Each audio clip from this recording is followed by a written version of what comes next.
नमस्कार दोस्तों, आज की इस वीडियो में हम बात करेंगे ICMAI CMA फाइनल रिजल्ट के बारे में, जो कि आज ही रिलीज होने वाला है। तो टाइमिंग क्या रहने वाला है, साथ ही कैसे चेक कर सकते हैं, पूरी जानकारी आपको इस वीडियो में मिल जाएगा। वीडियो को अंत तक बने रहें। साथ ही चैनल पर नए हैं तो सब्सक्राइब जरूर कर लें, ताकि प्रत्येक जानकारी सबसे पहले आप तक पहुँच सके। तो बढ़ते हैं वीडियो में आगे।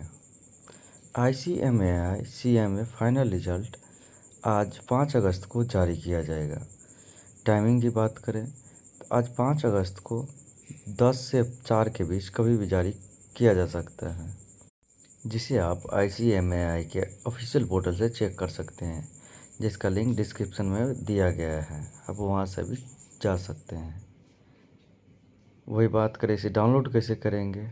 इसे डाउनलोड करने के लिए सबसे पहले आपको ICMAI के ऑफिशियल पोर्टल पर चला आना है। वहाँ पे आपको एग्जामिनेशन टैब मिल जाएगा होम पेज पर ही। वहीं पे आपको रिजल्ट सेक्शन मिल जाएगा। रिजल्ट सेक्शन पे क्लिक कर देना है।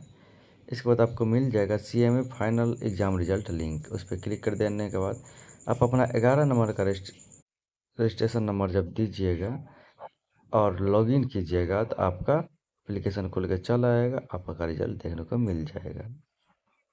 तो ये थी छोटी सी जानकारी जो आप लोगों को देनी थी। यदि जानकारी पसंद आए हो तो लाइक कीजिएगा। तो मिलते हैं अगले जानकारी के साथ, तब तक के लिए धन्यवाद।